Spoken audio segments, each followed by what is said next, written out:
Acredite na vida, é tudo que você tem. Faça bem para a vida, que ela lhe faz também. Olá, amigos! Sejam bem-vindas, sejam bem-vindos para a gente hoje falar de um novo ciclo, de uma lua nova, que vai acontecer no signo de Áries, inaugurando o zodíaco. E ela vai acontecer no dia 1º de abril, às 3h26 da manhã, horário de Brasília.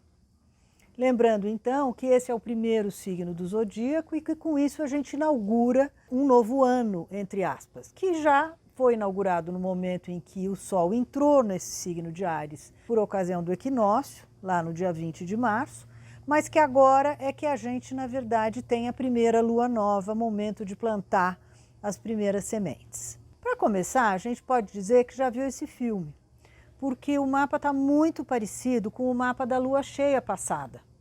Só que naquele mapa a gente tinha uma concentração de planetas, um stellium na casa 2, em peixes. E agora a gente tem no signo de Áries, né? Então vamos ver quais são essas diferenças. Então, o casal dos luminares, né? Nessa casa, portanto, das finanças, bens, valores, recursos e tudo o que, digamos, a gente depende para viver, para subsistir, né?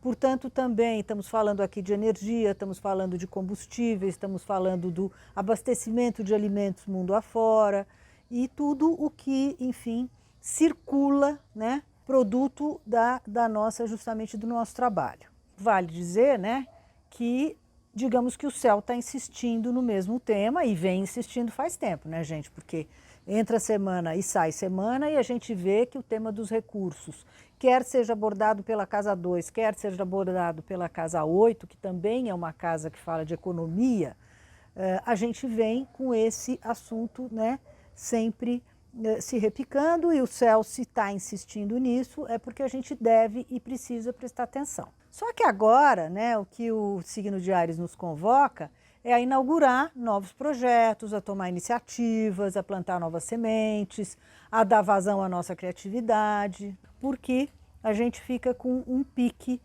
extra neste signo. Ao lado dos luminares, a gente tem primeiramente o planeta Quiron, que está bem coladinho neles, que é o planeta da saúde e da doença, mas que por experiência a gente também aprendeu que o Quiron em Áries tem muito a ver com especialidades, né? Com aquilo que pode nos tornar único, diferenciado dos outros, aquilo que pode nos dar singularidade, aquilo que pode ajudar a expressar a nossa identidade, valorizando justamente aquilo que nos diferencia dos outros, né? Isso reforça, portanto, todas as ações de caráter pessoal, todos os projetos que puderem contemplar os nossos desejos pessoais e a nossa busca por singularidade, identidade, expressão pessoal e, logicamente, alegria e felicidade, porque ser quem você é uma das melhores coisas que a vida pode nos revelar. E por fim, né, a gente tem ainda dentro do grupo, completando o grupo, o Mercúrio, o mensageiro, que no signo de Áries ele adquire uma intuição, ele adquire uma capacidade inventiva também muito bacana e, logicamente, uma faculdade de se comunicar, né, de uma maneira muito precisa, muito afiada e visando, inclusive, nos ajudar a percorrer os caminhos futuros, né? A gente tem, eu já falei isso aqui acho que mais de uma vez, a gente tem dois tipos de intuição. Uma intuição que é mais do faro, do cheiro, né? Que é a intuição de Áries, né? Que é uma intuição mais rasteira, digamos assim. E a gente tem uma intuição que é mais aquariana, que a gente fala bastante, que é uma intuição mais de percepção mental, de sacar informações, de capturar informações antes do tempo.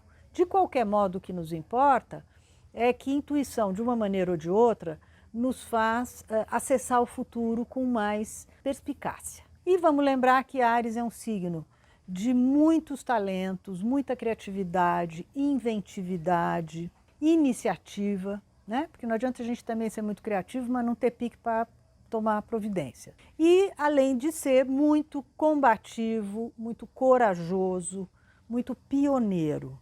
Então, toda essa audácia, toda essa ousadia do signo, talvez o que a gente está precisando bastante nesse momento, junto com a capacidade de arriscar, para que a gente, de alguma maneira, ouse modificar as coisas. E tudo isso é muito indicado para a gente dar início não só a um novo ciclo, como a um novo ano, uma vez que Áries inicia justamente o zodíaco. Então tudo isso vai funcionar, gente, como uma locomotiva, né? Como um motor de arranque. Então é hora da gente engatar uma primeira e acelerar. Com esse stellium no setor dos recursos, o céu insiste em que eles estão disponíveis, né? A casa 2 é a casa do que se tem e planeta é o que se tem, né? Então a gente está vendo ali 4 grandes planetas com muitas habilidades disponíveis, muitos recursos disponíveis, então recursos não faltam, como a gente já falou, mas é preciso que a gente também leve em consideração o uso deles associado a valores éticos, a valores morais, que também estão presentes nesse setor, para que a gente saiba como investir os bens, os valores, as finanças das quais a gente dispõe. Isso é um indicativo também, gente, de investimentos, tá? Da gente estar trazendo recursos e investimentos para nós, para nossas vidas, para o nosso país e tudo mais, mas também é uma indicação de gastos potenciais, tá? Por causa do Áries, né? Porque o Áries, ao tomar iniciativa, evidentemente tudo isso se movimenta, mas pode haver um dispêndio de recursos e de energia. Então é preciso olho vivo, né? Para que a gente justamente consiga estabelecer um bom fluxo entre entradas, saídas, investimentos e etc. O ascendente dessa alunação está em Aquário, novamente, inclusive. E o signo nos chama atenção para o fato de que, ok, está na hora da gente tomar iniciativas, da gente fazer coisas novas, plantar sementes e tudo, mas a gente nunca deve deixar de levar em consideração o todo, a sociedade, né? Para que a gente justamente, o fruto das nossas ações, acabe contemplando a todos e não apenas a desejos pessoais. Afinal de contas, somos uma só humanidade, somos um só destino, né? Somos um só planeta. E o Aquário sempre nos lembra disso, né? É bonita essa relação do zodíaco, né? Onde cada um tem uma função e onde cada um nos chama atenção para um aspecto da vida, né? Pois o Aquário nos chama atenção para a coletividade. Os regentes, então, desse ascendente são Urano e Saturno. O Urano, vocês sabem, representa o imprevisível, né? Urano é o céu troveja, o céu manda raios, chove e etc. Então, tem essa repentinidade sempre na atuação de Urano. Repentinidade essa que pode ser de modo favorável ou não, mas ele está lá na casa número 3, que é uma casa de movimento, que é uma casa de comunicação, de trocas, de comércio, mas ele está solto, ele está completamente livre, né? Ele não está conectado a ninguém. Solto e livre dessa maneira, ele acaba ficando potencializado. Só que também não conta para a gente qual é a direção que ele vai tomar, qual é o rumo que ele vai tomar e como ele vai se manifestar, né? Então, só mesmo pagando para ver, e só mesmo a gente deixando o barco andar é que a gente vai ver como é que ele pode se manifestar. Mas dá para a gente saber que a gente está com uma certa tensão e com muita instabilidade no ar. O Saturno, por sua vez, integra o stellium que está lá na casa 12, um stellium no signo de Aquário, composto por Vênus, Marte e Saturno. Esse stellium representa justamente esse momento político tenso que a gente está vivendo, né? Que assambarca justamente o público da casa 12, que é o próprio público, o coletivo, e que fica na casa 12 ao sabor do imponderável, ou seja, da gente não saber exatamente como isso também vai se manifestar, para que caminhos e rumos isso vai tomar. E, na verdade, a presença de Marte, juntamente com Saturno, que é um planeta duro, que é um planeta rígido, fala justamente desse clima muito forte de tensão. E esse stellium, ele justamente nos fala dessas vivências, né, coletivas que têm sido muito desafiantes, muito difíceis, muito duras, né, para uma grande parte da humanidade que está sofrendo bastante com essas movimentações, com esses deslocamentos, com as pessoas tendo que sair dos seus lugares, indo, enfim, atrás de um destino, de uma certa maneira, um pouco a esmo, e do sofrimento que tudo isso tem sido, fruto tudo isso da guerra, né? Nesse momento político muito difícil que a humanidade toda está vivendo, mas que é muito mais específico numa região que, logicamente, está sofrendo muito mais. Muito triste a gente ter que começar um ciclo com essa configuração, mas essa é a realidade do que a gente está vivendo. Vale a gente relembrar, né, que o casal Vênus e Marte primeiro andou longas semanas ao lado de Plutão e foi ali ao lado de Plutão, que representa o poder, que representa, digamos, aqueles que estão no poder e que estão com o domínio do momento, né? Foi com o casal associado a Plutão que a guerra foi deflagrada, né? E depois, aos poucos, eles foram caminhando, entraram no signo de Aquário e se aproximaram do Saturno. Então, novamente, tanto Saturno quanto Plutão representam governantes, governâncias, poder, potências e etc., né? Então, continua essa tensão enorme promovida pelo momento político, um momento bastante crítico que a gente está passando. Então, a gente está falando justamente, né, desse clima que a gente está vivendo, né, promovido por rachaduras, por disputas políticas, por um clima todo separatista, o mundo dividido em dois, né?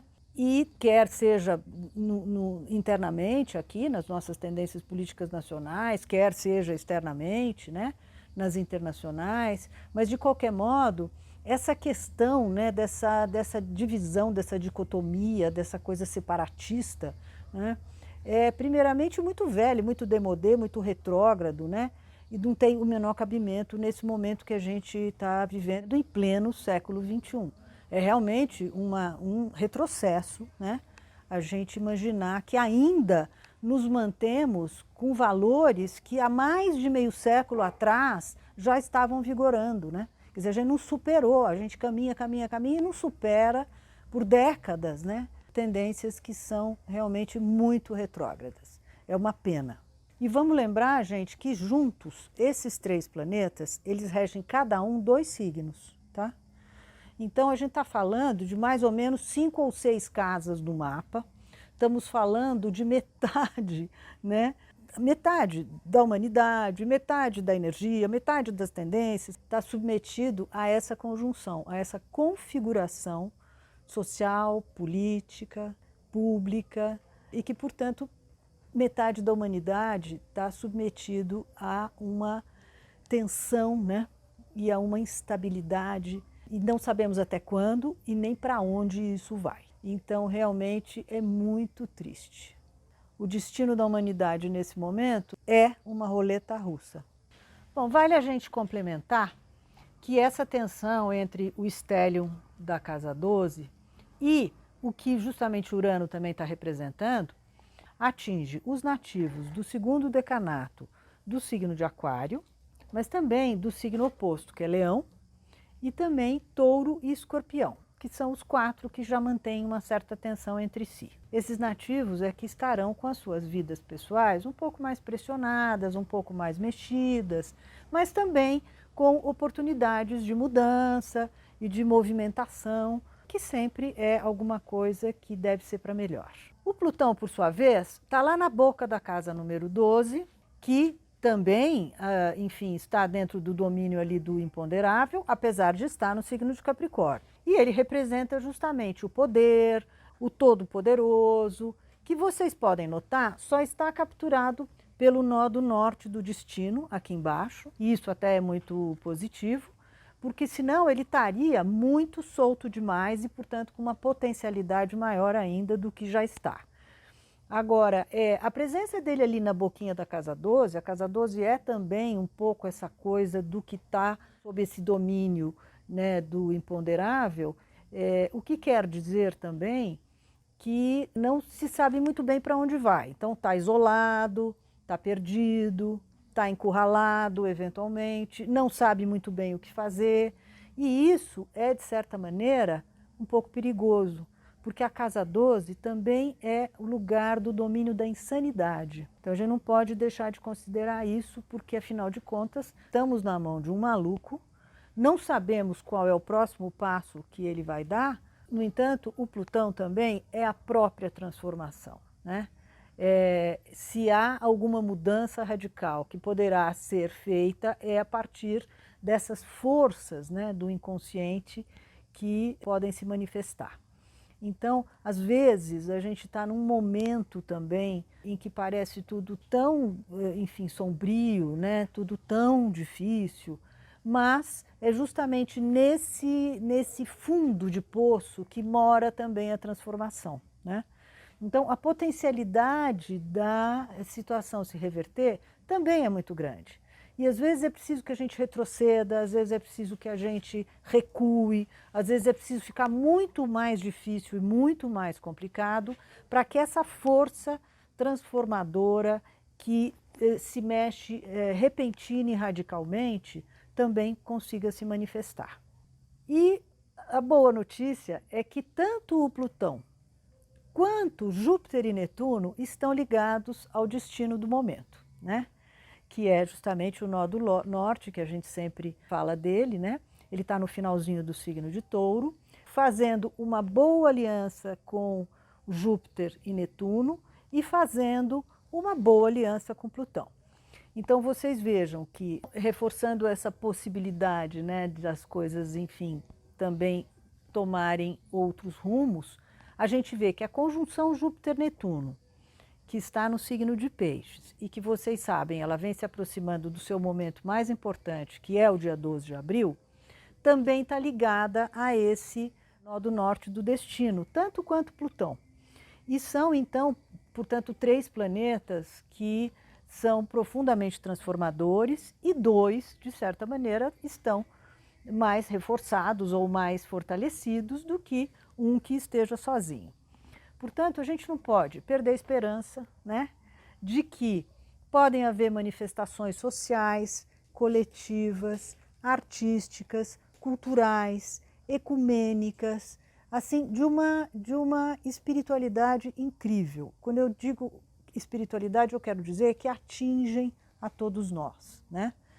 E que vão justamente estar promovendo, né, união, solidariedade, espírito humanitário, compaixão, consciência coletiva, né, ajuda humanitária, e tudo isso é algo que a gente está precisando muito. Estamos precisando nos unir, estamos precisando acordar, né, para a gente perceber que só unidos é que a gente poderá vencer esse momento tão difícil. E o que a gente não pode justamente deixar de acreditar é que essa conjunção tem um poder de fé muito grande, e vocês sabem, a fé move montanhas. Então, justamente essas manifestações coletivas tendem a nos acordar, né, para essa necessidade de fé, né, e de união entre todos nós. Porque só juntos é que a gente pode vislumbrar, né, um futuro plausível e um futuro promissor para a humanidade. Portanto, quem sabe, né, o nosso futuro, o nosso destino, não esteja justamente na mão dessas manifestações coletivas. Portanto, vamos em frente, porque em breve a gente vai poder constatar, né, se isso vai funcionar ou não. Porque, afinal de contas, né, gente, uma das coisas que a gente sabe é que o tempo também cura tudo. Então, com tudo isso, vamos em frente. Eu desejo para todos uma boa alunação. Vamos lembrar que é um signo muito propício para a gente fazer projetos pessoais, para a gente engatar aquela primeira, acelerar o motor, né? E promover uma grande mudança em cada uma de nossas vidas pessoais. Por isso que eu aconselho a todos vocês, primeiro, a fazer esses projetos pessoais, né, antes da lua nova acontecer, e também a consultarem no site os detalhes tanto desse texto para as manifestações coletivas, quanto também para cada um de nós, né, nos nossos signos, tanto solares quanto ascendentes, tá? Então, não deixem de consultar o site e de apostarem nesse nosso próximo ciclo com bastante fé e com bastante energia, ok? Então, um grande abraço para todos e até a próxima semana. Tchau!